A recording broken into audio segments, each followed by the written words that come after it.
La démarche accord, explorons-la ensemble. Chaque manager est concerné par cette démarche. Il lui appartient d'adopter une approche active pour réaliser en permanence une adéquation entre ses besoins en compétences et celles déjà existantes. L'alignement entre la stratégie de l'entreprise et la politique de formation est une condition sine qua non pour la réussite d'un tel projet. La démarche d'ingénierie de formation repose sur 4 étapes fondamentales. Tout d'abord, il s'agit de définir la politique de formation à partir des orientations stratégiques de l'entreprise et de ses projets futurs. La vision du top management est nécessairement partagée avec la direction des ressources humaines, qui a la responsabilité de cascader auprès des managers la politique de formation adoptée. Ensuite, intervient la phase de recueil des besoins en formation. C'est une étape cruciale pour identifier clairement les besoins en compétences.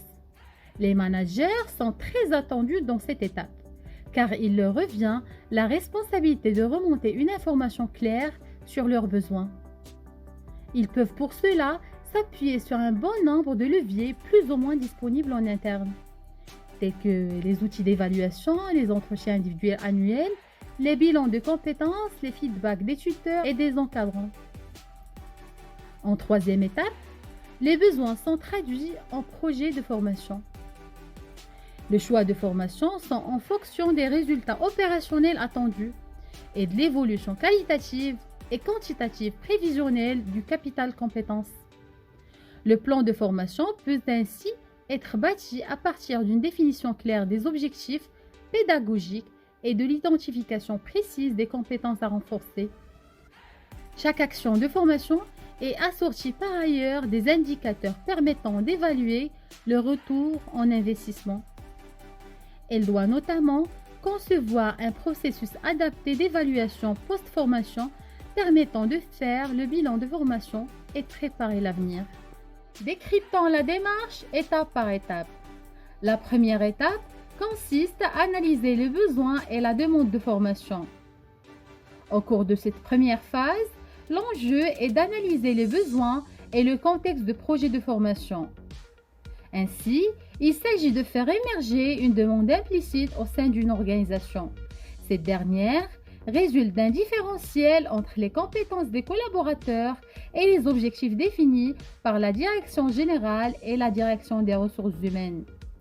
L'analyse doit s'appuyer sur des questionnements, des recueils d'informations, l'organisation de débats ou de confrontations.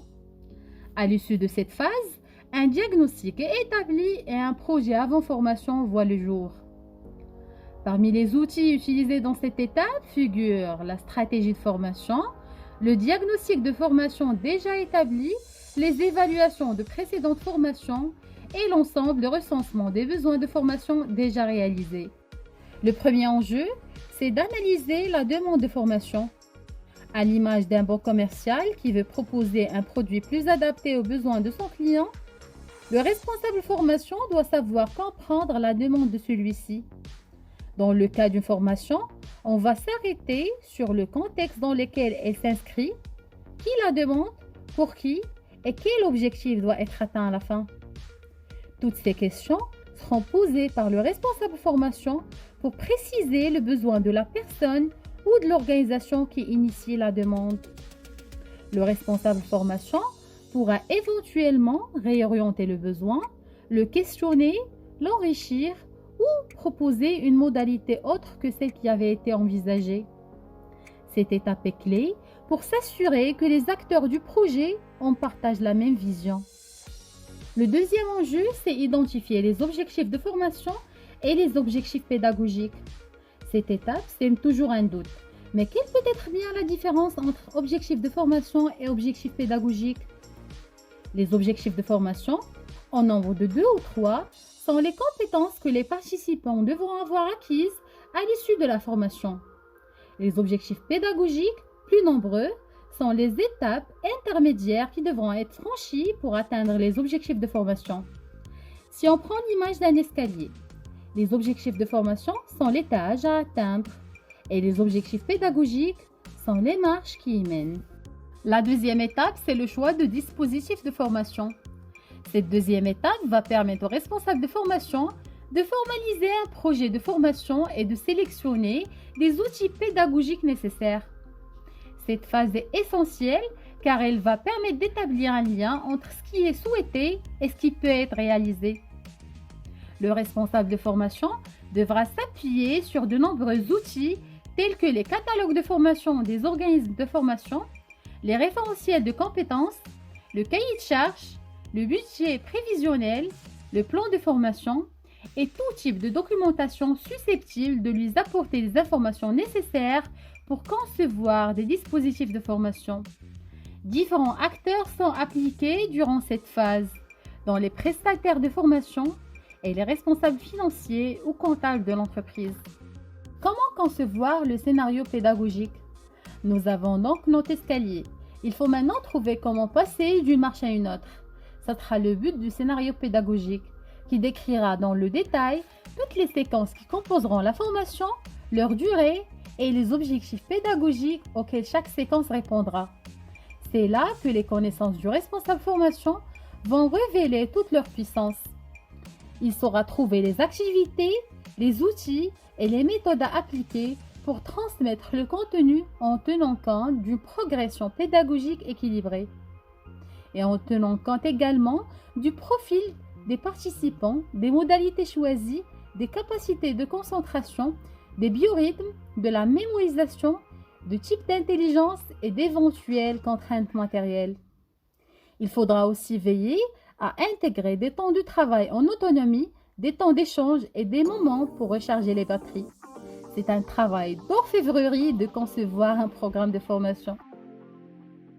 Le responsable formation peut créer ou accompagner la création des ressources pédagogiques imaginées dans le scénario. Une ressource peut être un support à projeter, un exercice de mise en application, un jeu ou un module e-learning. Là aussi, les ressources répondent à des règles de conception, leur durée, la clarté des consignes, l'impact d'une vidéo, l'écriture digitale, les critères qui font qu'un jeu pédagogique est bien un jeu. L'ingénierie pédagogique intègre de nombreuses facettes créatives pour proposer en plus de l'expérience d'apprentissage, une expérience humaine. La troisième étape, c'est comment animer et piloter un plan de formation. C'est le cœur même de tout projet de formation, puisqu'il s'agit de la réalisation même d'une action de formation qui permettra à des apprenants ou collaborateurs d'une organisation d'acquérir de nouvelles compétences. Le responsable formation va jouer un rôle clé durant cette étape. En effet, il sera chargé du pilotage de plans de formation et de l'animation des sessions de formation en coordonnant les actions des formateurs. Une fois la session de formation achevée, le responsable formation devra effectuer un suivi de toutes les actions de formation et des dispositifs de formation auprès des stagiaires, mais également des formateurs. Différents acteurs sont mobilisés au cours de cette étape, dont les stagiaires, les formateurs, les organismes de formation et les responsables comptables ou financiers. La quatrième et dernière étape de la démarche accord, c'est comment mettre en place des évaluations de formation. Cette étape est cruciale car elle permet d'évaluer les actions de formation déjà menées et de manière plus globale et portera sur le plan et la politique de formation engagée par l'entreprise. Il s'agit dans un premier temps de l'évaluation des stagiaires, des formateurs, de l'organisme de formation ou s'il s'agit de formation interne du service organisateur de l'action de formation. L'évaluation du projet de formation peut être qualitative et porter par exemple sur l'adéquation entre l'action de formation, les objectifs de l'entreprise et le niveau d'expertise des apprenants. D'un point de vue quantitatif, l'analyse peut porter sur le nombre d'heures réalisées, le coût de la formation et le retour sur investissement. Cette phase permettra de mesurer les écarts entre les objectifs et les résultats obtenus par l'action de formation. Des actions correctives seront mises en place afin d'améliorer la politique de formation. En outre, la phase d'évaluation sera une source d'information importante pour la phase d'analyse. L'ingénierie de formation s'inscrit donc dans une démarche itérative en alternant les phases d'analyse aux phases de conception et d'évaluation. L'ingénierie pédagogique ne s'arrête jamais.